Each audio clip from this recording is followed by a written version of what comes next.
Hello अस्सलाम वालेकुम friends, मैं आपको वेलकम करता हूं video expert teaching YouTube channel पर। आज का जो हमारा टॉपिक है वो है EDU 101 फाउंडेशन ऑफ एजुकेशन का लेक्चर नंबर 4। ये शॉर्ट लेक्चर सीरीज़ है EDU 101 की। आज जो इसमें टॉपिक हम कवर करने वाले हैं वो टॉपिक नंबर 16 से लेके 21। जो 16 नंबर टॉपिक है वो है इंट्रोडक्शन। टॉपिक नंबर 17 है tools of philosophy. Topic number 18 है tools of philosophy 2, what is the philosophy of education. Topic number 20 है आइडियलिज्म। टॉपिक नंबर 21 है गोल ऑफ एजुकेशन। तो चलिए चलते हैं अपने हैंडआउट्स की जानिब। टॉपिक नंबर 16 के अंदर क्या है, the meaning of philosophical inquiry. Whenever people choose to embrace, if their choices are made in a logical, rational manner, they are engaged in a process of doing philosophy। यहाँ पर embrace जो word है ये थोड़ा सा technical है, इसकी meaning हम देख लेते हैं। An act of accepting something willingly, यानी कि जब कोई चीज़ पूरे ईमानदारी के साथ आप एक्सेप्ट करते हैं, उस पर पूरी प्रॉपर रिसर्च करते हैं और उस पर लॉजिकल फैक्ट्स देखते हैं, एक अच्छी रिसर्च करने के बाद उसके अंदर इंगेज होते हैं, तो ये फ़िलोसफी कहलाती है। यानी कि जब एक इंसान, जब लोग जो हैं वो किसी चीज़ को विलिंगली एक्सेप्ट करते हैं, यानी कि मजबूरी में उनको कोई चीज़ एक्सेप्ट नहीं करनी पड़ती, बल्कि वो अपनी पूरी मर्ज़ी के साथ उस चीज़ को एक्सेप्ट करते हैं। और वो एक्सेप्ट कब करते हैं कि जब वो अपनी चॉइसेस किस चीज़ पे बनाते हैं, लॉजिकल और रैशनल मैनर के ऊपर बनाते हैं, यानी कि वो एक हक़ाइक़ पे मबनी और फैक्ट्स पे मबनी रिसर्च करके उस चीज़ को एक्सेप्ट करते हैं। तो इसका मतलब क्या है कि वो फ़िलोसफी कर रहे हैं। For specific area of philosophical inquiry होती है, यानी कि उन्होंने फ़िलोसफिकल इंक्वायरी की है।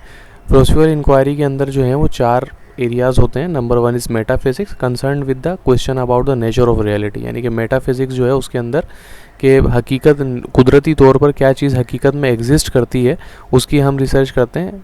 एपिस्टेमोलॉजी वो क्या कहलाती है कि नेचर ऑफ नॉलेज, के नॉलेज की कितनी, नेचर की कितनी नॉलेज है आपके पास। एक्सियोलॉजी के वो वैल्यूज़ की कितनी नेचर है, यानी कि आप जो कुदरती वैल्यूज़ आपकी बनी है, जैसे कि हम मुसलमान हैं तो हमने जो है एक अल्लाह पाक पे हम यकीन रखते हैं, हमारा ईमान है कि रसूल अकरम सल्लल्लाहु अलैहि वसल्लम जो है वो आखिरी नबी हैं अल्लाह पाक के, उसके बाद एक दिन हमें मरना है और क़यामत के दिन हिसाब होगा। तो ये जो हमारी वैल्यूज़ हैं ये एक्सियोलॉजी के तहत हम सर्च करते हैं। Logic concern with the nature of thinking and reasoning, यानी कि एक जो लॉजिक कहलाती है कि भाई लॉजिकल थिंकिंग होनी चाहिए, लॉजिकल रीजनिंग होनी चाहिए, कि आप जो है अपनी अकल, जो अल्लाह पाक ने आपको अशरफुल मखलूक़ात बनाया, उस अकल से किसी चीज़ को परखें और फिर उसके ऊपर यकीन करें। टॉपिक नंबर 17 है टूल्स ऑफ फिलोसफी। कौन से टूल्स हैं वो फिलोसफी के अंदर यूज़ होते हैं। Metaphysics is something related to epistemology and ask this question what is real, यानी कि मेटाफिज़िक्स और एपिस्टेमोलॉजी ये आपस में रिलेट करती हैं और इस पर क्या सर्च होता है कि भाई इसको, इन दोनों को यूज़ करते हुए हम ये रिसर्च करते हैं कि भाई हकीकत क्या चीज़ है, कौन सी चीज़ है जो हकीकी तौर पे वजूद रखती है। उसके बाद यहाँ पर बता रहे real only the things that can be touched and measure, यानी कि हकीकत में सिर्फ वो चीज़ होती है जिनको आप छू सकते हैं या उनको आप मेजर कर सकते हैं, नाप कर सकते हैं, उनका अंदाज़ा लगा सकते हैं। How do we know what is true, यानी कि हम अब एपिस्टेमोलॉजी ये इस पे भी रिसर्च होती है कि भाई हमें कैसे पता चलेगा कि कोई चीज़ सच है या ये बात जो कह रहे हैं वो सच है या नहीं है। Do we listen to standardise test result, यानी कि हम जो स्टैंडर्डाइज टेस्ट रिज़ल्ट जो आते हैं क्या उन पे हम यकीन रखते हैं या नहीं रखते हैं। और हम किस तरीके से डिटरमाइन करते हैं कि स्टूडेंट जो है वो कितना ज़्यादा जानता है। अब ये जो लेक्चर हैं ये फाउंडेशन ऑफ एजुकेशन है, टीचर्स के लिए स्पेशली डिज़ाइन किया गया है ये जो पूरा लेसन है। तो उसमें ये बताया जा रहा है कि आप स्टूडेंट के जो स्टैंडर्डाइज रिज़ल्ट आते हैं उनको आप फॉलो करते हैं कि नहीं करते। इसका मतलब ये है कि स्टैंडर्डाइज से मुराद ये है कि जो पूरी दुनिया में स्टैंडर्ड फॉलो किए जाते हैं एग्ज़ाम्स लेने के, टेस्ट लेने के, उसको हम फॉलो करते हैं या नहीं करते। उसका रिज़ल्ट किस तरीके से बनाया जा रहा है, क्या हमने वो स्टैंडर्ड मेथड अडॉप्ट किए हैं या नहीं किए हैं। और उसका मतलब कि उनसे हमें पता भी चल रहा है कि स्टूडेंट कितना जानता है कि नहीं जानता, यानी कि एक ऐसा लॉजिकल वे में टेस्ट लिया जाए जिससे हम स्टूडेंट की नॉलेज को टेस्ट कर सकें। और उनके रीड देयर पोर्टफोलियोज़, यानी कि जो चीज़ें उन्होंने बनाई है क्या हम उसको मेंटेन कर रहे हैं, उनका एक पोर्टफोलियो मेंटेन कर रहे हैं। जैसे जो लोग फ्रीलांसिंग वगैरह करते हैं तो वो प्रॉपर पोर्टफोलियो अपना मेंटेन करके जा रहे होते हैं कि जब कोई क्लाइंट उनकी वेबसाइट को विजिट करे तो वो पोर्टफोलियो से अंदाज़ा लगाए कि भाई जो चीज़ें इसने लिखी हुई हैं क्या ये चीज़ें ऐसे आती भी हैं या नहीं आती। या जब हम कहीं इंटरव्यू के लिए जाते हैं तो आपने अपनी सीवी में लिखा होता है कि मुझे एक्सेल बहुत अच्छे तरीके से यूज़ करना आता है, तो वो आपको एक सिस्टम पे बिठा देते हैं और वो आपसे टेस्ट करते हैं कि हाँ भाई आप एक्सेल की हमें वी लुकअप का फॉर्मूला लगा के दिखाएं या इस तरीके की चीज़ें दिखाएं। तो क्या स्टूडेंट को इस तरीके से टेस्ट किया जा रहा है या नहीं किया जा रहा। टॉपिक नंबर 18 है tools of philosophy. Axiology what is good, यानी कि हमने यहाँ पे एपिस्टेमोलॉजी और मेटाफिजिक्स की बात की, अब यहाँ पे एक्जियोलॉजी की बात हो रही है, व्हाट इज़ गुड कि क्या अच्छा है। From axiology we arrive at an understanding of what is good. Axiology को यूज़ करते हुए हम इस नतीजे पे पहुँच सकते हैं कि क्या अच्छा है। We get ethics from the study of axiology. Ethics जो है वो इखलाकियात को कहलाते हैं। बिजनेस एथिक्स का एक पूरा कोर्स है पिछले सेमेस्टर में, मैं पढ़ चुका हूँ, बिल्कुल पढ़ा चुका हूँ आप लोगों को। अगर उसके लेक्चर्स आपको चाहिए तो मेरी यूट्यूब चैनल पर मौजूद है बिज़नेस एथिक्स के लेक्चर। इन शॉर्ट ये इखलाकियात होता है, तो एक्जियोलॉजी से हम इखलाकियात सीखते हैं। Logic has to do with thinking, reasoning and problem solving, यानी कि लॉजिक जो होती है, लॉजिक की मदद से हम लॉजिकल थिंकिंग बोलते हैं ना, कि लॉजिकल थिंकिंग होनी चाहिए, लॉजिकल रीजनिंग होनी चाहिए, यानी कि आप एक ऐसा रीज़न ला के दें जो अगले बंदे को समझ में भी आए। कि आप अगर किसी को कहते हैं, जैसे कि जो लोग पुलिस वाले होते हैं या जो इन्वेस्टिगेशन वगैरह कर रहे होते हैं, तो उनकी लॉजिकल थिंकिंग होना बहुत ज़रूरी है, यानी कि वो जो रीज़न इकट्ठे करते हैं उसके पीछे कुछ वजूहात होती हैं, ऐसा नहीं होता कि वो हवा में रीजनिंग इकट्ठी कर रहे होते हैं। लीड्स टू डिसीजन मेकिंग, एक्जियोलॉजी जो है वो एक फ़ैसला करने में आपकी मदद करती है। थिंकिंग कैन भी, यानी कि आपकी सोच जो है वो इंडक्टिव हो सकती है या डिडक्टिव हो सकती है। अब ये दोनों टेक्निकल वर्ड्स आए हैं, तो ये देखें मैंने यहाँ पे मैसेज का साइन बनाया है, तो इस पर जब आप क्लिक करेंगे तो यहाँ पे दिखा देंगे inductive reasoning is a method of reasoning in which a general principle is derived from a body of observation. यानी कि अगर आप किसी केस की इन्वेस्टिगेशन कर रहे हैं तो उसके अंदर क्या होता है, एक जर्नल थिंकिंग आप डेवलप करते हैं कि ऐसा हुआ होगा, ऐसा हुआ होगा, ऐसा हुआ होगा, कि जो ऑब्जर्वेशन, जो चीज़ें आप देख रहे होते हैं उनको ऑब्जर्व करते हुए आप एक जर्नल थिंकिंग बना लेते हैं। डिडक्टिव थिंकिंग में अंदर क्या होता है कि ये एक लॉजिकल प्रोसेस होता है, कि जैसे इंडक्टिव थिंकिंग के अंदर आप बस ऑब्जर्व करते हैं और उसको बना लेते हैं, फिर आप जो इंडक्टिव थिंकिंग के बेस्ड पे जो आपके सामने रीजनिंग आई होती है उसको आप डिडक्टिव करते हैं कि हाँ भाई लॉजिकली ऐसा पॉसिबल है या नहीं है। तो ये फ़र्क होता है इंडक्टिव और डिडक्टिव थिंकिंग के अंदर।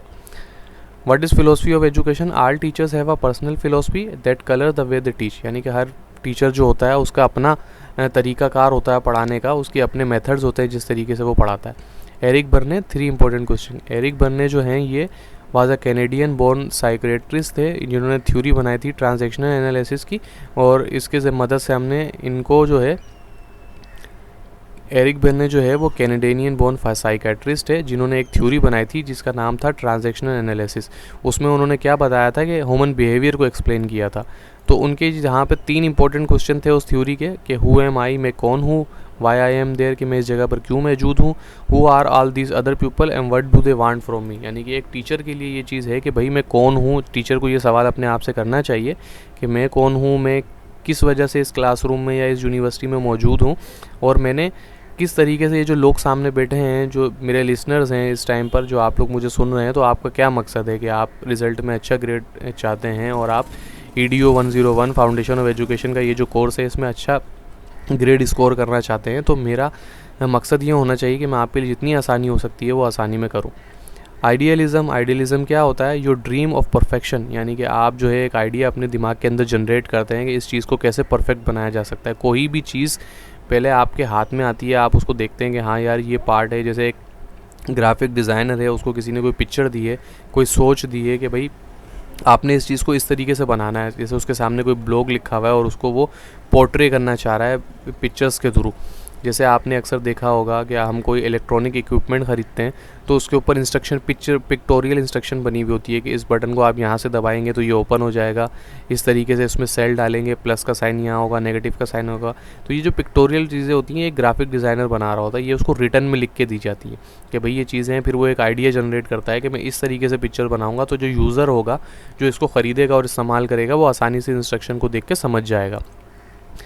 देखिए यहाँ पर आ रहा है ideas are only true in reality, the only thing worth knowing. Ideas generated in the hand, जैसे कि मैंने आपको मिसाल दी कि हैंड के अंदर जनरेट होता है और फिर ट्रांसलेटेड होता है थॉट्स के ज़रिए और लोगों को। सो पीपल डेवलप करते हैं आइडियाज़ को, और ओल्ड आइडियाज़ जो हैं वो आपको, अगर आइडिया आएगा वही लीड करता है न्यूअर आइडियाज़ के ऊपर। यहाँ पर आप मोहतरमा शहीद बेनज़ीर भुट्टो को सब जानते हैं। मैं किसी पॉलिटिकल पार्टी का सपोर्टर नहीं हूँ, लेकिन आपको एग्जांपल दे रहा हूँ। मैंने कहीं उनके बारे में पढ़ा था, उन्होंने कहा था कि मैं हमेशा, कोई भी इंसान हो, भले वो छोटा हो, बड़ा हो, अमीर हो, गरीब हो, मैं उनकी बात ज़रूर सुनती हूँ, क्योंकि हर इंसान के जहन में अल्लाह पाक ने उसको एक ताकत बख्शी है जिसके ज़रिए वो आइडिया जनरेट करता है। तो मैं हमेशा ये नहीं देखती कि कौन कह रहा है, मैं ये देखती हूँ कि क्या कह रहा है, क्योंकि और हमेशा मुझे ऐसे आइडियाज़ नीचे अपनी आवाम से मिले जिनको इम्प्लीमेंट करके आज मैं यहाँ तक पहुँची हूँ और पाकिस्तान की, इस्लामी जमहूरिया पाकिस्तान की, इस्लामिक कंट्री की पहली खातून वज़ीर आज़म बनी हूँ। खैर अल्लाह पाक उनकी बख्शिश व मग़फ़िरत फरमाए। ओरिजिनेटर्स हैं प्लाटो हैं। प्लाटो कौन थे? Plato was a Greek philosopher born in Athens. वो एक ग्रीक फिलोसफर थे जो एथेंस में अंदर पैदा हुए थे क्लासिकल फॉर एंशिएंट ग्रीन्स के टाइम पे। He founded the Platonist school of thought. Platonist school of thought के ये फाउंडर हैं। The first institution of higher learning on the European continent, यानी कि जो पहला इंस्टीट्यूट बना था हायर लर्निंग का यूरोपियन कॉन्टिनेंट के अंदर, उसके फाउंडर जो थे वो प्लाटो थे। उसके बाद सुकरात हैं। सुकरात का नाम यकीनन आपने सुना होगा, ग्रीक फिलोसफर हैं फ्रॉम द एथेंस, ये भी एथेंस से थे। ये जो है वेस्टर्न फ़िलोसफी के फाउंडर हैं। इनके बारे में एक वाक़या बहुत मशहूर है कि ये बहुत ज़्यादा इंटेलिजेंट थे। इनके पास एक बंदा आया, उसने कहा कि सुकरात मैं आपसे बात करना चाहता हूँ। तो इन्होंने बोला क्या उस बात से मेरा कोई फ़ायदा होगा? तो इन्होंने कहा नहीं। तो बोला क्या मैं सुनूँ वो बात, इसमें तुम्हारा कोई फ़ायदा है? तो उसने बोला नहीं। तो बोला बेहतर है हम दोनों खामोश रहें। तो ये बहुत ज़्यादा एजुकेशन पे बिलीव करते थे, रीजनिंग थिंकिंग पे बिलीव करते थे, लॉजिकल थिंकिंग्स पे बिलीव करते थे, बिल्कुल फालतू नहीं बोलते थे। तो जो भी इनसे मिलता था वो इनसे इंस्पायर होता था। Topic 21 goal of education. Educator are interested in the search of truth through ideas rather than through the examination of the fast shadowy world of matter. यानी कि जो एजुकेटर्स होते हैं, जो टीचर्स होते हैं, वो हमेशा इंटरेस्टेड होते हैं कि आइडियाज़ के थ्रू जो है वो सच्चाई को सामने लाएं, हक़ाइक़ को सामने लाएं, ऐसी चीज़ें सामने लाएं जो कि वाकई इम्प्लीमेंट हो सकती हैं। ऐसा आइडिया ना लाएं जो कि सिर्फ इमेजिनेशन हो और वो इमेजिनेशन में हो सकता हो और ऐसे पॉसिबल ना हो। जैसे आज से हज़ारों साल पहले कोई बात करे कि भाई एक लोहे की चीज़ है वो हवा में उड़ेगी, तो उस टाइम ये अजीब सी बात लगती, लेकिन जैसे जैसे साइंस तरक्की करती गई और साइंटिस्ट चीज़ों को डेवलप करते गए तो ये चीज़ें समझ में आने लगी कि हाँ ऐसा मुमकिन है। लेकिन उस दौर में अगर ये बात की जाती तो ये ऐसा लगता था सिर्फ एक शेडो है, हकीकत में ऐसा कुछ भी एग्जिस्ट नहीं करता। They encourage student to search for truth as individually. वो स्टूडेंट को इनकरेज करते हैं कि आप जो है वो आइडियाज़ पे बिलीव करें, देखें, सोचें, अपने इर्द गिर्द की चीज़ों पे आप ध्यान दें, किस तरीके से आप तरक्की कर सकते हैं और किस तरीके से सोसाइटी को में वैल्यू प्रोवाइड कर सकते हैं। Education is a transformation, ideas can change life. यानी कि तालीम के ज़रिए जो है वो आपको शऊर मिलता है और शऊर के ज़रिए आपके जहन में आइडियाज़ डेवलप होते हैं और आइडियाज़ के ज़रिए आपकी ज़िंदगी जो है वो बदल जाती है। तो गाइज़ ये था लेक्चर नंबर 4। टॉपिक नंबर 16 से लेकर 21 इसके अंदर हमने कवर किया। तो ये हाईलाइटेड नोट्स अगर आपको चाहिए तो वीडियो के डिस्क्रिप्शन में मेरा ईमेल आईडी मौजूद है, व्हाट्सएप ग्रुप का लिंक मौजूद है और फेसबुक पेज का लिंक भी मौजूद है। जो तरीका आपको सूटेबल हो उससे आप मुझसे कॉन्टैक्ट कर सकते हैं। मैं या मेरी टीम का कोई भी बंदा फ्री ऑफ कॉस्ट आपको ये नोट्स जो है प्रोवाइड कर देगा। एंड में हमेशा की तरह आपसे रिक्वेस्ट है, काइंडली वीडियो को लाइक करें, शेयर करें, चैनल को सब्सक्राइब ज़रूर कर दिया करें। सब्सक्रिप्शन हमारे लिए बहुत इंपॉर्टेंट है। आपके 10 से 20 सेकंड भी नहीं लगेंगे रेड बटन को प्रेस करने में, लेकिन ये हमारे को मोटिवेट करता है कि हम मज़ीद आपके लिए अच्छी अच्छी वीडियोस लाएं, असाइनमेंट, जीटीपी और क्विज़ेस के सोल्यूशन लाएं। तो ये थी आज की वीडियो। मिलते हैं नेक्स्ट वीडियो में, जब तक के लिए अल्लाह हाफ़िज़।